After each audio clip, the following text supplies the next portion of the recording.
श्रील प्रभुपाद की जय, गुरु गौरांग की जय। श्रीमद् भागवतम स्कंद पहला, अध्याय 9, श्लोक क्रमांक 19।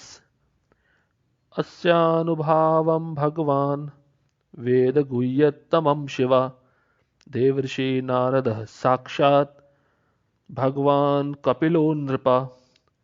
अनुवाद: हे राजन, शिवजी, देवर्षि नारद तथा भगवान के अवतार कपिल, ये सभी प्रत्यक्ष संपर्क द्वारा भगवान की महिमा के विषय में अत्यंत गोपनीय जानकारी रखते हैं। जैसा कि हम पूर्व के श्लोकों में श्रवण कर रहे हैं, भीष्म पितामह महाराज युधिष्ठिर और पांडवों को ज्ञान प्रदान कर रहे हैं। तो आज के श्लोक में युधिष्ठिर महाराज को भीष्म पितामह कहते हैं कि शिवजी हैं, देवर्षि नारद हैं और भगवान के अवतार कपिल हैं। इनको भगवान की प्रत्यक्ष महिमा का ज्ञान है और भगवान के विषय में ये गोपनीय जानकारी रखते हैं।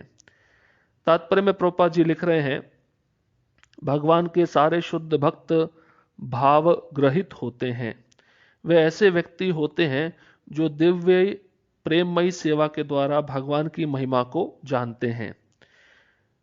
जिस तरह से भगवान के पूर्ण रूप से असंख्य विस्तार होते हैं, उसी प्रकार भगवान के असंख्य शुद्ध भक्त भी हैं जो विभिन्न रसों में कृष्ण के साथ आदान प्रदान करते हैं।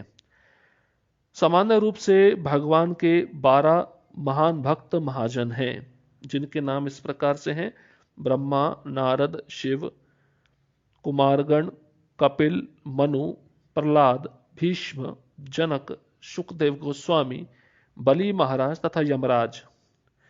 और भीष्मदेव इनमें से एक हैं, लेकिन जहां पर उन्होंने केवल तीन मुख्य नामों का उल्लेख किया है जो भगवान की महिमा से अवगत हैं।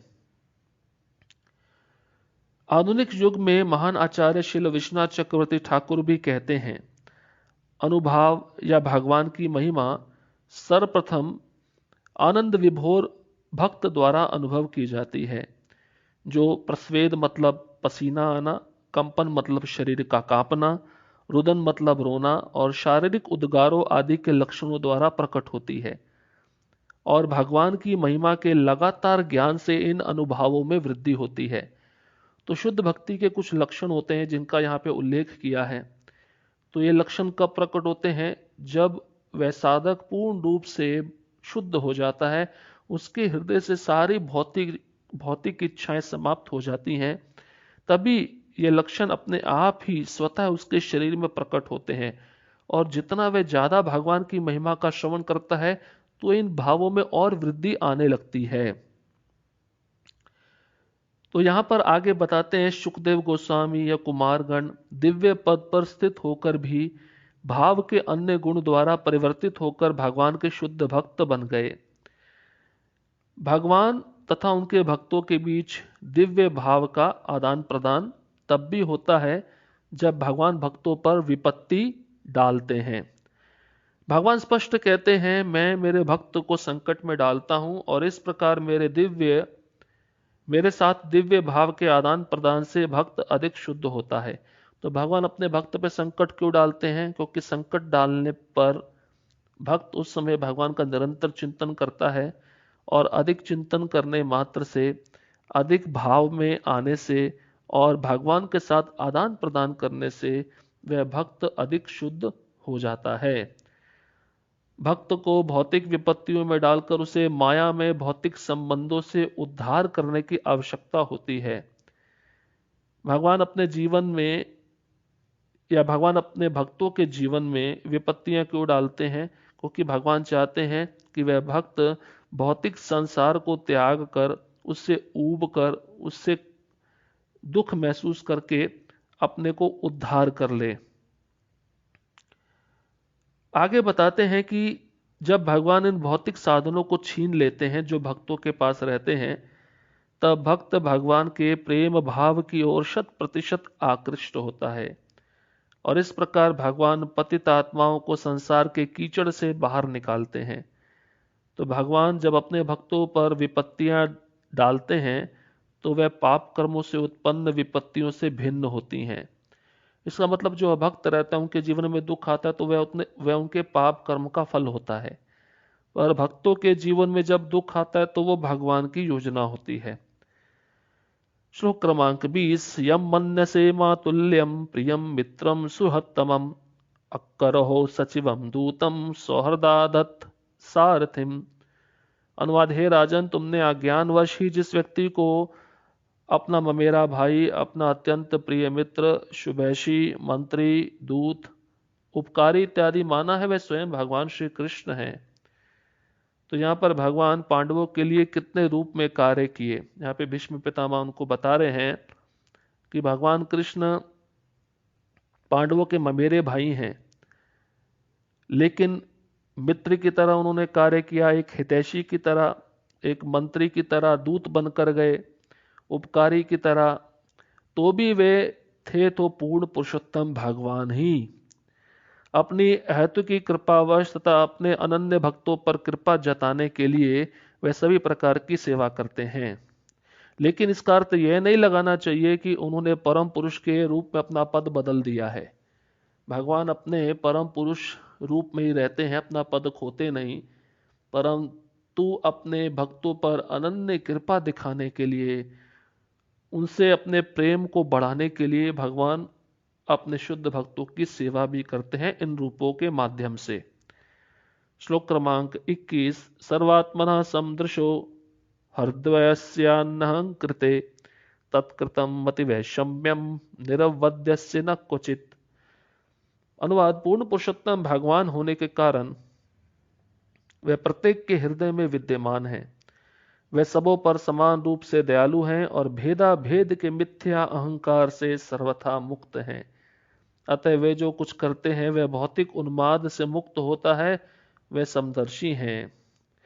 तो भीष्म पितामह यहाँ पर महाराज युधिष्ठिर को भगवान कृष्ण के विषय में कहते हैं कि एक तो वह सबके हृदय में विद्यमान है और सब जीवों पर समान रूप से दयालु हैं, और वे जो भेद अभेद होता है, किसी का पक्ष लेना किसी का पक्ष नहीं लेना, इस मिथ्या अहंकार से मुक्त हैं। और जो कुछ भी वे करते हैं वह भौतिक प्रकृति के 3 गुणों से मुक्त होता है और वह समदर्शी हैं। तात्पर्य में प्रभुपाद जी लिख रहे हैं, प्रत्येक वस्तु तथा हर कोई व्यक्ति उनकी शक्ति की अभिव्यक्ति है और इस प्रकार अपनी शक्ति के द्वारा वह सर्वत्र उपस्थित हैं, क्योंकि वह उनसे अभिन्न है। अब ये संसार जो बना है पंच महाभूत से बना है, पृथ्वी, जल, अग्नि, आकाश, वायु। तो ये भगवान की बहिरंगा शक्ति है और इस शक्ति के माध्यम से ही संसार में अनेक वस्तुएं बनी हैं। तो वे वस्तुएं कृष्ण की शक्ति से बनी हैं और कृष्ण की शक्ति और कृष्ण अभिन्न है।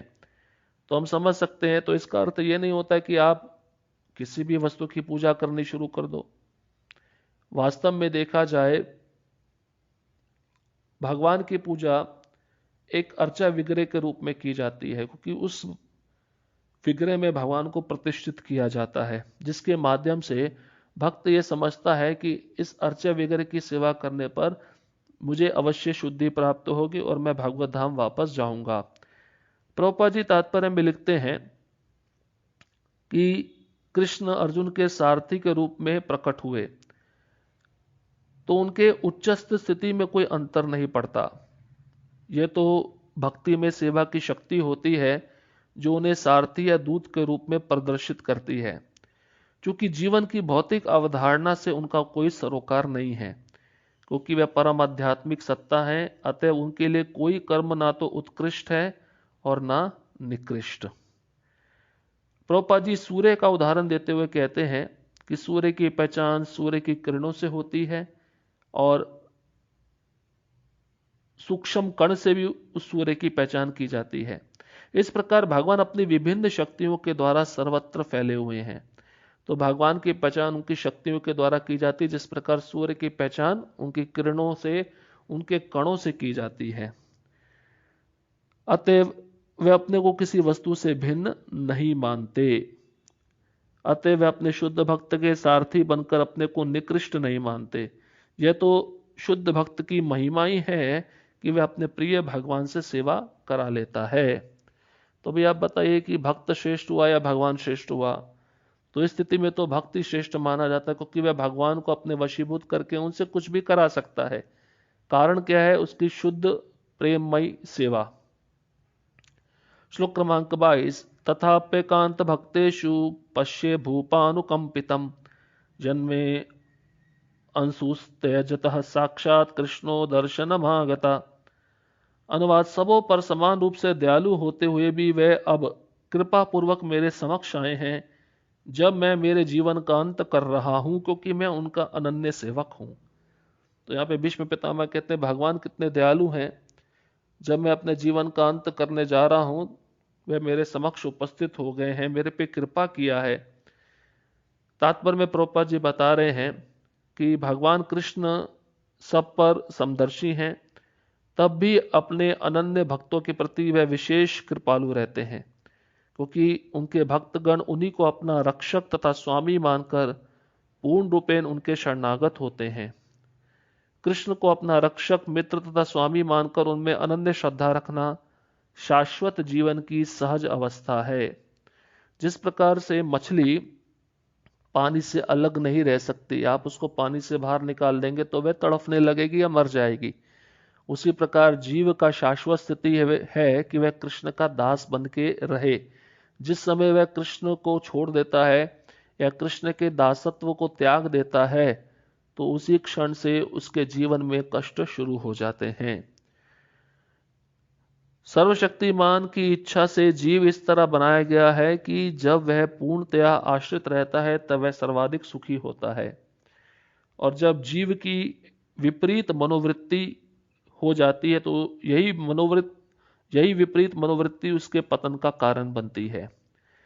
और जब जीवात्मा इस भौतिक जगत पर प्रभुत्व जताने के लिए अपनी पहचान गलत ढंग से इस प्रकार करता है मानो कि वह भगवान से सर्वथा स्वतंत्र है, तब वह पतनशील हो जाता है।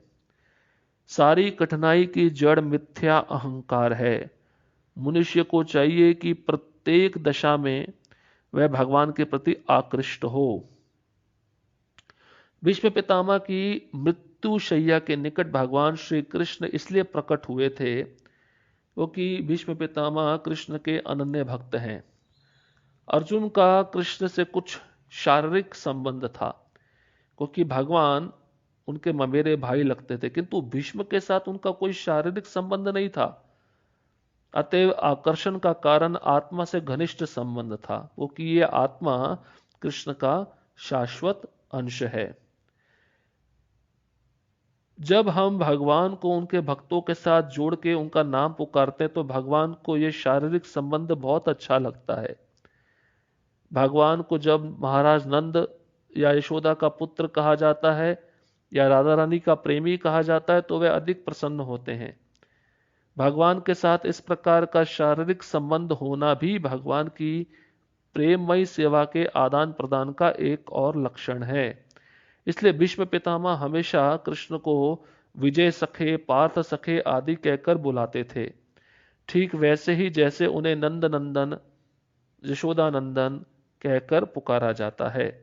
तो भगवान अपने भक्तों के नाम के साथ जुड़कर जब उनको पुकारा जाता है तो भगवान अधिक प्रसन्न होते हैं।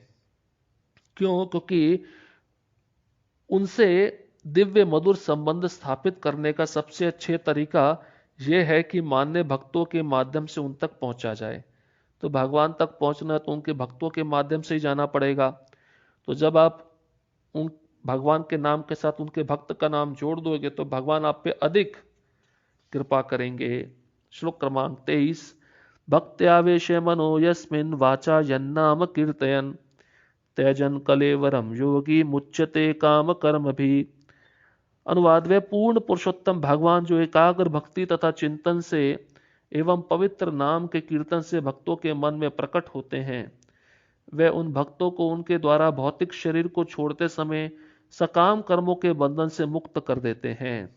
तो यहाँ पर भीष्म पितामह भक्ति योग का वर्णन कर रहे हैं कि भगवान का जो एकाग्र भक्ति के साथ चिंतन करता है और उनके पवित्र नाम का कीर्तन करता है, ऐसे भगवान उन भक्तों के मन में प्रकट हो जाते हैं और जब वह भक्त शरीर छोड़ता है तो उनका शरीर छोड़ते समय वही भगवान उन भक्तों के सकाम कर्मों के बंधन से उनको मुक्त कर देते हैं। तात्पर्य में प्रभुपाद जी बताते हैं, योग का अर्थ है समस्त विषयों से अपने मन को हटाकर मन को कृष्ण पे केंद्रित करना। इसी को समाधि कहा जाता है, या भगवान की सेवा में 100% लगे रहना। जो इस प्रकार अपने मन को एकाग्र करता है वह योगी कहलाता है। और भगवान का ऐसा योगी भक्त भगवान की सेवा में 24 घंटे लगा रहता है, प्रतिदिन लगा रहता है। उसका सारा ध्यान नवदा भक्ति में भगवान के चिंतन में लगा रहता है। तो नवदा भक्ति में श्रवण है, कीर्तन है, स्मरण है, पूजन है, स्तुति है, दास्य भाव, आज्ञा पालन, सख्य भाव या समर्पण सम्मिलित है। तो योग के ऐसे अभ्यास से अर्थात भगवान की सेवा द्वारा उनसे जुड़ने से भगवान द्वारा मान्यता मिलती है। ये ऑथराइज्ड एक विधि है, एक प्रोसेस है भक्ति, नवदा भक्ति। ये करने से जीव प्रत्यक्ष रूप से भगवान के साथ जुड़ जाता है। और भगवान स्वयं गीता में बोले हैं कि जो मेरे शुद्ध भक्त होते हैं वह योगियों से भी श्रेष्ठ होते हैं। योगी जो होते हैं वह भगवान से सिद्धि प्राप्त करना चाहते हैं, परंतु भगवान के जो शुद्ध भक्त होते हैं केवल भगवान की सेवा मांगते हैं। तो इस भौतिक संसार में जीव अपने अस्तित्व को बनाए रखने के लिए सकाम कर्म के अनुसार जन्म जन्मांतर अनेक कष्टों को भोगता है और उन स्थितियों को सहन भी करता है। ऐसा भौतिक जीवन जीव की स्वाभाविक इच्छाओं के कारण ही उत्पन्न होता है।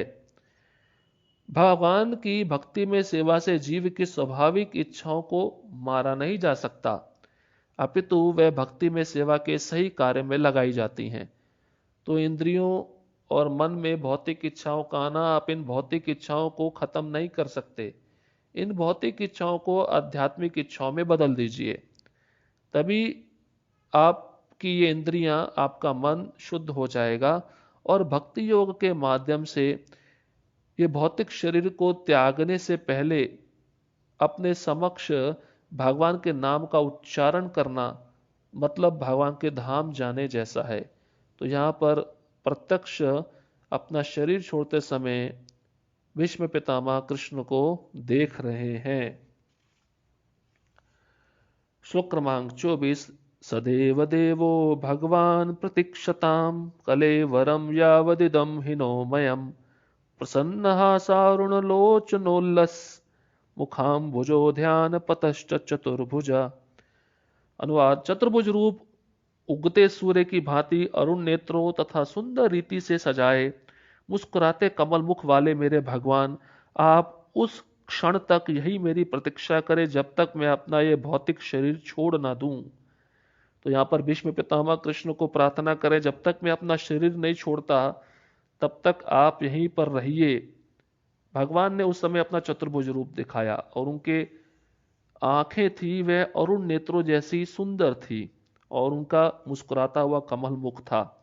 तात्पर्य में प्रभुपाद जी लिख रहे हैं, भीष्मदेव अच्छी तरह जानते थे कि भगवान कृष्ण आदि नारायण हैं।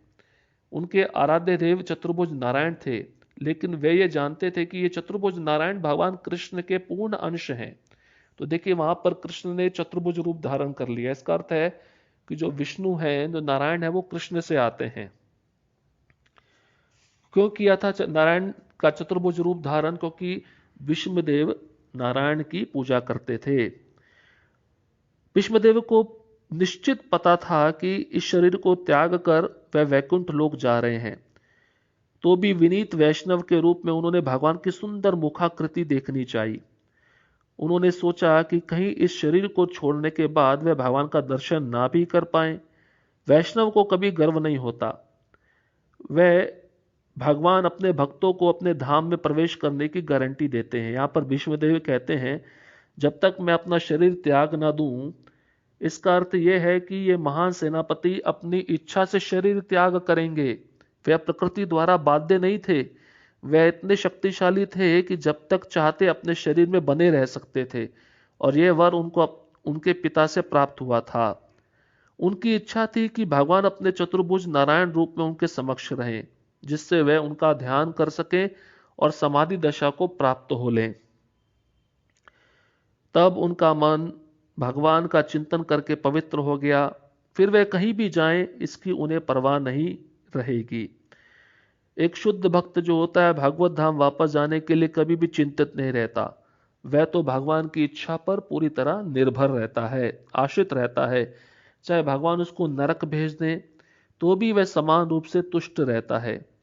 शुद्ध भक्त की तो एक ही इच्छा रहती है, वह सदा कृष्ण के चरण कमलों का चिंतन करता रहे, उनकी सेवा करता रहे। भीष्म देव की भी यही इच्छा थी कि उनका मन भगवान के चिंतन में लीन रहे और इसी तरह वह इस भौतिक देह को त्याग दे। तो शुद्ध भक्त की सर्वोच्च अभिलाषा यही होती है। और हमें भी भक्ति में सेवा करते हुए कृष्ण से यही याचना करनी है, कृष्ण इस भौतिक संसार का कोई भी ऐश्वर्य हमको मत दो। हमें कुछ भी नहीं चाहिए जो हमें आपकी भक्ति से, आपके भक्तों के संग से दूर कर दे।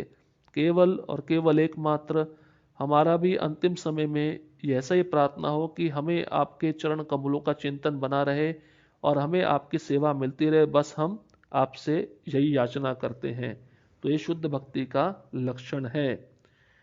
हरे कृष्णा कृष्ण कृष्ण हरे हरे, हरे राम राम राम हरे हरे। शिल प्रभुपाद की जय, गुरु गौरांग की जय।